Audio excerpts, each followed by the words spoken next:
friends. My name is Ashton. And my name is Avian. And we love Journey Kids because we can learn about God and make new friends. Whenever you're online or in person, it's still so much fun that you are joining us today. This morning, we'll get to worship, hear a story, and do some fun activities. Make sure to check out the parent guide on our website for fun activities your family can enjoy each week. Hope you have a great time. Bye! Bye!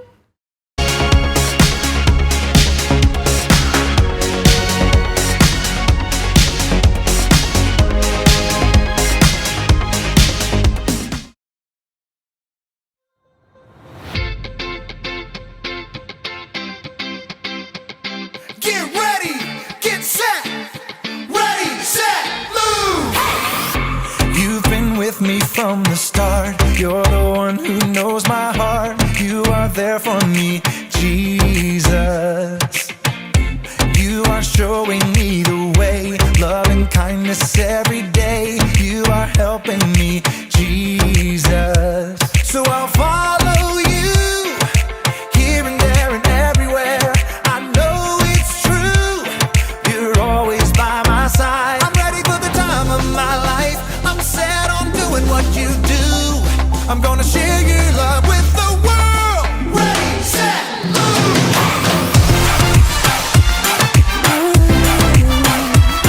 Get ready, get set, ready, set, move! You've been with me from the start. You're the one who knows my heart. You are there for me, Jesus.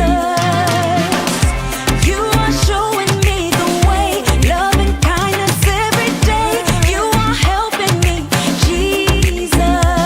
So I'll follow you, here and there and everywhere.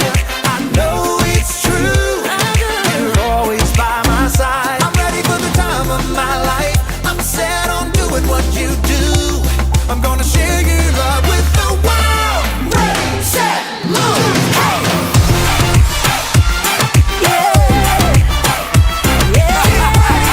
Get set, ready, set, move!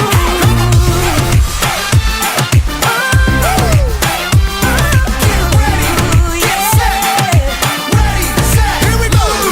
I'll do what Jesus told me, believe what Jesus showed me, love cause Jesus loved me. We trust that He is with us, no He will never leave us. Let's shout what He did for us. Bring it down! I'm ready for the time of my life. I'm set on doing what you do. I'm gonna share your love with the world. Ready, set, move! I'm ready for the time of my life. I'm set on doing what you do. I'm gonna share your love with the world. Ready, set, move. Jesus told me, I'll do Jesus whatever you want me to do.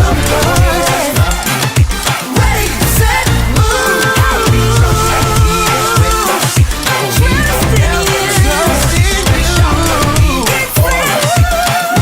Set, move!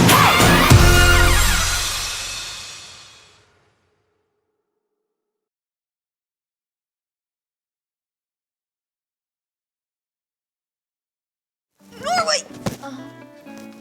Welcome to Story Lab.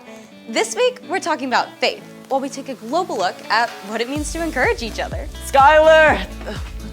Skylar, have you seen my map?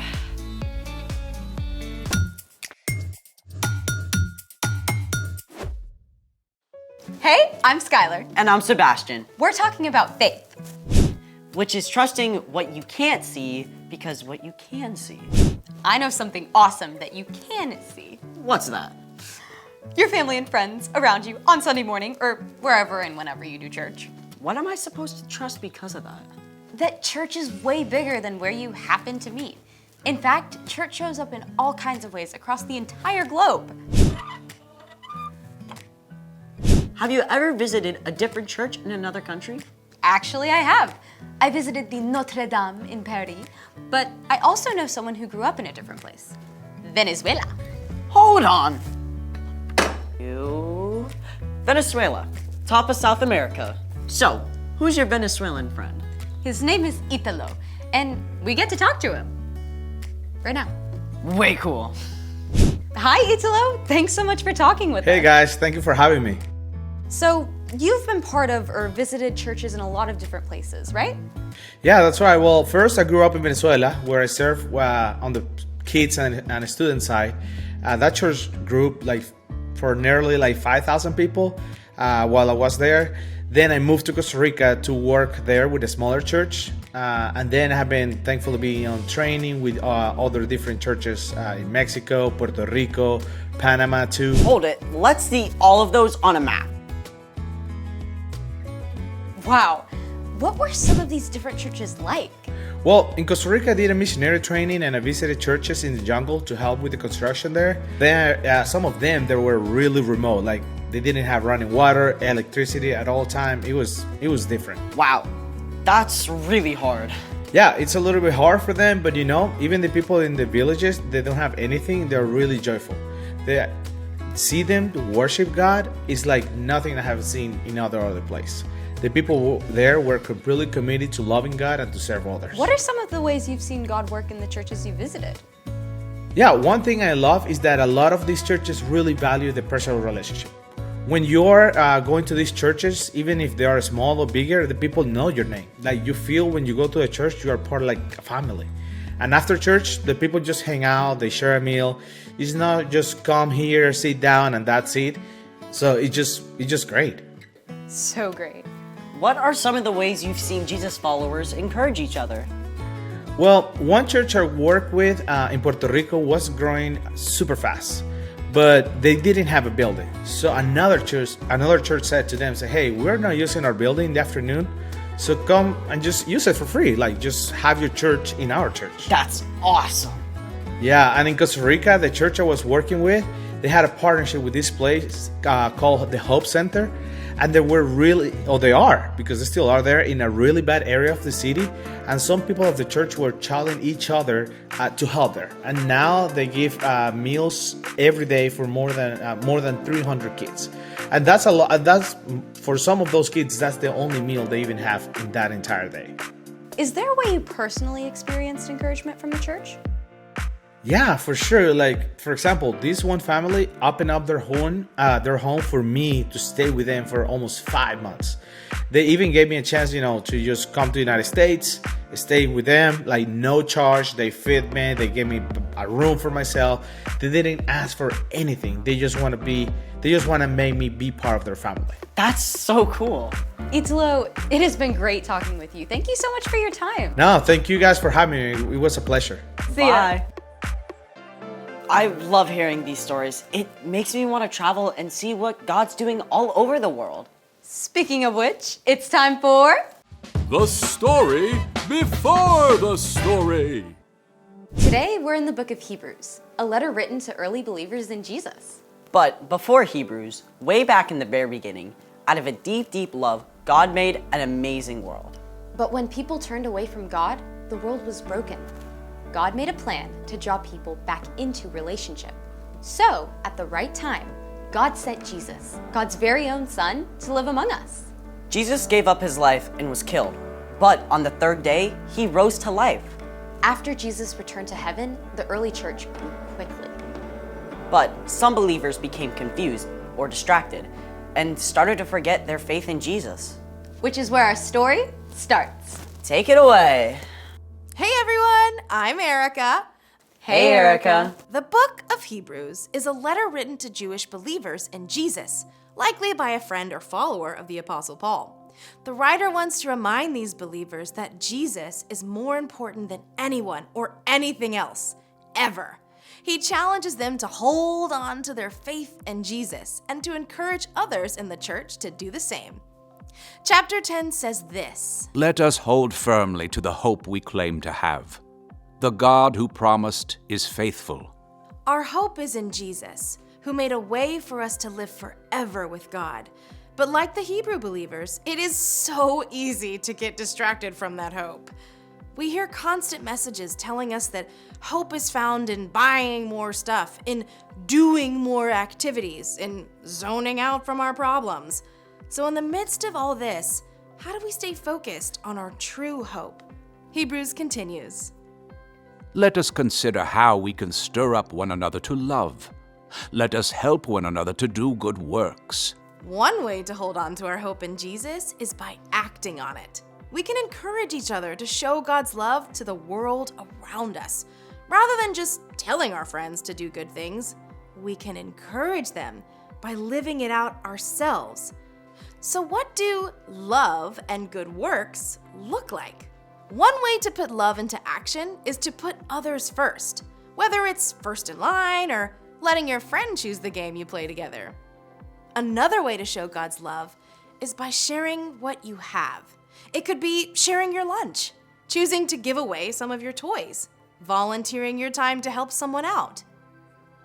And you can definitely encourage others with your words. Instead of complaining or grumbling, choose to speak words that comfort someone. Remind others that God is always with them and that God gives us the strength to do hard things. Now, let's wrap up our verse from Hebrews. And let us not give up meeting together. Some are in the habit of doing this. Instead, let us encourage one another with words of hope. Let us do this even more as you see Christ's return approaching. Let's be real.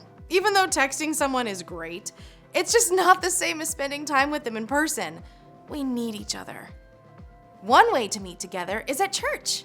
It doesn't matter whether your church meets in a building or a storefront or even outside. It's the people who matter. Maybe it's been a long week and it would be easier to skip church altogether. You can tell your grown-ups you'd really like a chance to hang out with your friends at church. Another way to meet up together is to spend time with your small group or class, even outside of church. If you've got a game or a performance, you can invite your small group leader and friends from church, or go to their events to cheer them on.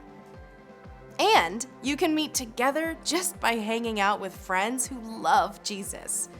Let's see those verses again. Let us hold firmly to the hope we claim to have. The God who promised is faithful.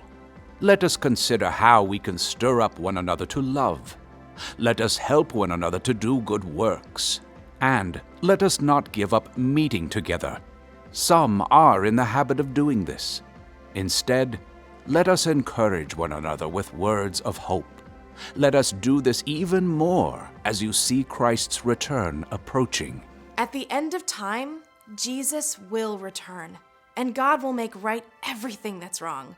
Only God knows when that will be.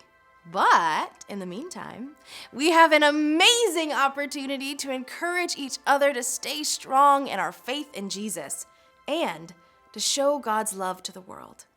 The end. So, church isn't just for learning stuff about God? It's also about the people we meet and helping each other be strong. Exactly, because our faith is stronger together. So, what's our part in the story? Sometimes it's tempting to be a loner. You don't feel like you fit in, even at church. Or you've got sports on Sunday and it's hard to keep up with your church friends. Or it seems like none of your close friends care about following Jesus. Don't give up. Ask God to help you find at least a few friends who love Jesus and can encourage you. And if you feel like you're an outsider at your church, you're probably not the only one. See what happens if you start up a conversation with someone new in your small group. Or invite kids from your church to your birthday party. No matter what, you can choose to live out God's love. And encourage those around you to do the same. I think you got it. See you next time. Bye, Erica. So here's the thing. Our faith is stronger together. Hey, what just happened? I think the power's out. I got an idea. I've got another idea. That's amazing. Thanks for joining us in the Story Lab. See you next time. I think we need more candles.